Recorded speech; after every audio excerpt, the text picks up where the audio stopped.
Salutări tuturor, astăzi vom merge la plimbare cu trotineta, este dimineață, nu mai pot, dacă auziți ceva pe fundal sunt căței. Deci am o voce așa foarte ciudată, nu mai pot, m-am trezit cu noaptea în cap pentru acest videoclip. Sper să vă placă, nu uitați de un like și un subscribe dacă tot ați intrat pe acest videoclip și bau! Da, uitați-mă aici cu trotineta, desigur. Vom merge la o mică plimbărică care pe lângă asta va fi filmată. Nu prea o să mă auziți vorbind pentru că o să aud și trotineta asta. Dar este bine, să-i dăm drumul. Vom pleca prin partea asta pe aici, pe drumul ăsta și ne vom întoarce pe asta pe altă. Să vedeți care va fi. Hai.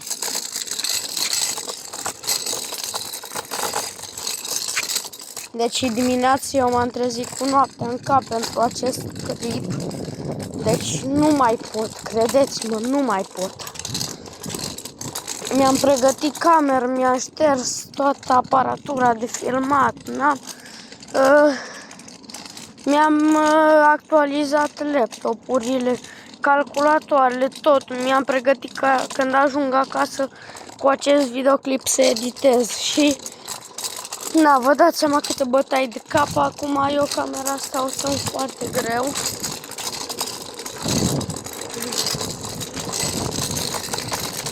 Deci cred că o să mă iei mama dracului. Scuzați că vorbesc așa, da. Deci nici la dușmanii mei nu doresc să simtă oboseală ce simt eu acum. Mă doare, am o durere de cap de nu mai pot. Și sunt așa amețită. Deci, cred că de la cum am trezit eu. Da, 100% de la cum am trezit. Eu acum fac o serie de plimbări cu trotineta asta, care dau din picior cu ea. Dar curând îmi cumpăr trotinetă electrică și o să mergem cu trota electrică. Eu acum conduc cu o mână pentru că camera mea foto e de mână. Adică camera asta mea e de mână. Trebuie să o țin în mână. Nu știu ce vedeți voi pe videoclip, dar pentru mine e nasoală treaba asta, că merg cu o mână. Și eu acum, din ce bani am vreo 300-400 de lei la pușculiță. Uitați, m-am dat jos de pe trotinete ca să mă înțelegeți. Am 300-400 de lei la pușculiță și o să-mi cumpăr o cameră cu bandă de atașat, bandă elastică de atașat pe cap. Mi-o pun pe cap și eu conduc trotineta mai bine. Camera, acum sunt cu camera telefonului pentru că camera mea am lăsat-o acasă. I-am dat un reset. Aveam prea multe poze, prea multe chestii și i-am dat un reset, adică am șters toate pozele și videoclipurile, am lăsat doar cei pentru canal, pentru că pregătesc videouri noi pentru voi și am conectat camera la laptop ca să se încarce videoclipurile pe laptop. Eu când ajung acasă încarc și video-ul ăsta, bag și video-ul ăsta pe laptop prin Bluetooth, conectez telefonul la laptop și transfer videoclipul ăsta pe laptop. Pe laptop îl editez și după îl postez. Pe laptop am eu tot canalul. Da? Deci eu acum sunt pe jos cu frumușei mei slipi, frumușei mei jambieri de la fotbal. Și dacă nu știați, eu joc la Bradu, unii dintre voi care știți. fac acolo, doar că dintr-o problemă medicală am fost internat în spital și mi s-a zis de acolo, pentru că am stat aproape o lună și jumătate în spital, mi s-a zis că nu mai am voie să merg la fotbal 3 luni. Deci eu 3 luni am vorbit cu domn profesor, 3 luni pa fotbal. Am vorbit cu domnul în astea 3 luni, unele haine mi se murdăresc, le pun la spălat, folosesc hainele de la fotbal și când mă reîntorc la fotbal în 3 luni, îi dau banii să-mi dea comandă de altele. Uitați, pe acolo este un drum, numai că nu ne băgăm. Da.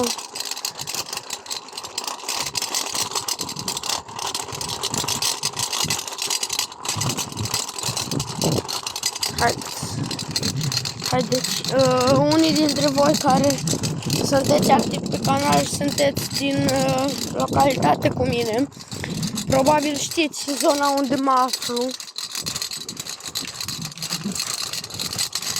Uitați, arăt împrejurime. Asta e trotineta mea. Și uitați de ce vreau eu să-mi cumpăr trotinetă electrică. Cu asta nu mai pot. Ba mi se strică, ba o repar, ba tot se strică. Pe aici avem o hală, nu știu ce se face aici. Stați așa un pic, las frumoasă mai jos. Că până mi-au trotinetă electrică, asta e o hală aici, nu știu ce-i. Da. Și aici se merg la baltă.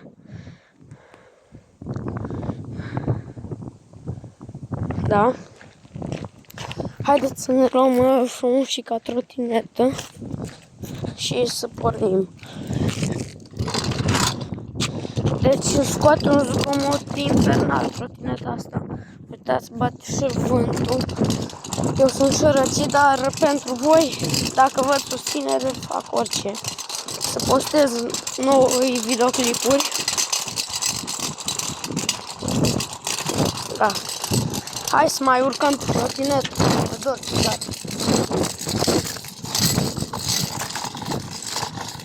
Acum sunt pe trotinetă.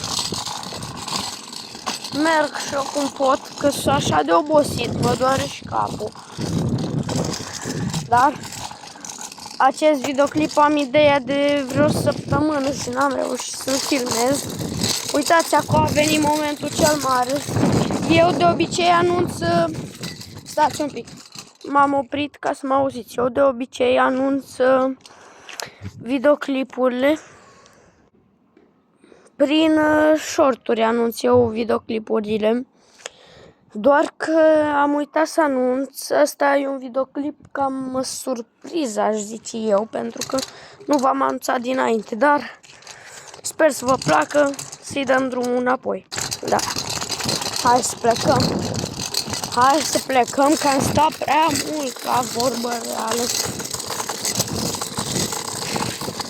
Mamă! Ferească Dumnezeu, a trecut o mașină într-o viteză. Deci m-am căcat pe mine. O știți femeia aia de pe YouTube? M-am căcat pe mine. Așa și eu acum.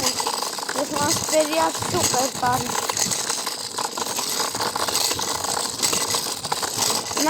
Nu prin față, adică sunt două curbe, încolo și încolo. Eu mă duc încolo, că dacă merg în față ies la strada națională și că dacă filmez mașinile de poliție și tot ce trece pe lângă mine, o să-mi șteargă YouTube clipul, pentru că încalc regulile comunității.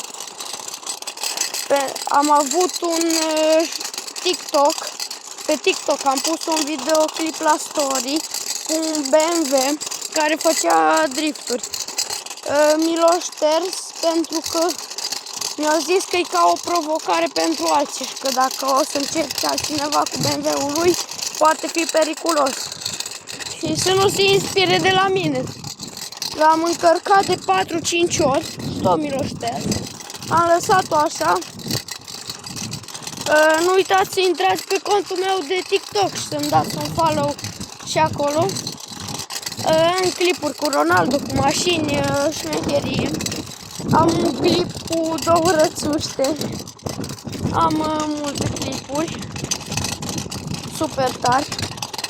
Eu vă recomand să vă uitați. Instagram încă nu am, mi s-a șters contul. Eu suspendat Instagram contul pentru că am postat niște căcaturi. Am scos secvențe din videoclipurile mele și le-am pus pe Instagram. Videoclipul din care... Adică am videoclipuri care nu sunt postate, pentru că dacă mi le șters de pe Instagram, mă gândeam să nu mă mai străduiesc să le editez, să le postez pe YouTube. Dacă mi le șters pe Instagram, care-i rostul? Și de asta.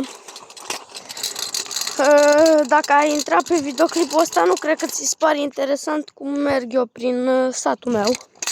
Dar cred că ți-ți pare interesant poveștile. Și mai vorbesc eu pe aici, povești cu Instagram, cu TikTok, cu pula mea cu alea. Aici e mare petrecere, trebuie să nu deranjăm, să ne grăbim. Uitați eu vale, hai să-i dăm drumul. Și am plecat. Și am plecat. Acum merge singură trota. Pula mea.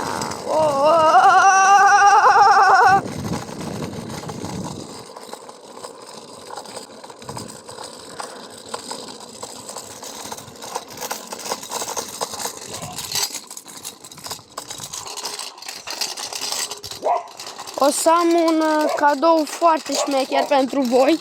O să postez clipuri noi, numai că altundeva. E un câine aici și mă enervează. Străduiți-vă, vă rog, cu 50 de abonați, pentru ca să dăm și noi drumul la un live unde povestim, ne distrăm, dansăm, toți provocări, challenge-uri, alea. Pe live o să vă arăt cum fac eu diverse experimente cu, nu zic ingredientele, explozii, cu solții chimici ce are tata prin casă. O să fie super tare, de aia vă recomand să apăsați butonul ăla de subscribe, spargeți-l. Iar eu o să dau drumul la live și o să vedeți că o să fie foarte tare. Ne apropiem de casa mea. Mă duc, lăs trotineta și mai fac încă o plimbare. Hai că lăs trotineta acasă și mai plec o dată. Dar nu știu dacă tot pe același traseu vedem. Cred că o să urc acel deal încolo. Urc dealul ăla de unde coboară doamna aia. Urc dealul și ies tot prin spate pe la șosea. Și ies tot la parc și mă reîntorc. Lăs trotineta. Da, cred că o să fac două videoclipuri. Avem deja 14 minute, adică dacă ai ajuns până aici, cred că te-a interesat ce borș am mâncat eu pe parcursul clipului și pe unde am fost și ce s-a întâmplat și ce am făcut. Adică dă-și tu un subscribe, spargi butonul de subscribe și de like. Și pentru a fi la curent cu tot ce postez eu nou, pentru că eu am până acum vreo 3 serii. Asta cu plimbările, chiar dacă ăsta e primul clip. Aia cu pădurea, chiar dacă am un singur clip. Și cu extrem carul, am 3 părți. Vizionează-le pe toate și o să te distrezi foarte mult, îți spun eu. Te vei distra categoric, foarte tare. Te vei distra. Intrăm pe acele clipuri. Uite-te și la clipul cu pădurea, că am tot povestit. Ne-am jucat. Din păcate n-am avut timp să filmez în pădure. Am făcut doar un grătar, ne-am odihnit un pic acolo și a trebuit să plecăm că a început o ploaie, dar am filmat drumul. Și am și povestit și a fost foarte interesant. Am sărit prin dub, adică noi l-am rugat pe tata să ne lase în dub în spate. Deci am stat în spate. Cred că o să fac 2 videoclipuri, că ăsta e deja prea lung și nu mai filmez al doilea drum. Fac 2 clipuri și mă duc pe jos în celălalt clip. Uitați, la mașina aia e casa mea. Am intrat, am lăsat trota și plecăm iarăși cu a doua parte. Așa, moșii mei, asta este duba minune în care am făcut clipul cu pădurea. Lăsăm trotineta. Eu vă spun papa, vă pup. Alea, nu uitați de un like și un subscribe, activați clopoțelul pentru a fi la curent cu tot ce se mai întâmplă. Eu vă pup, papa!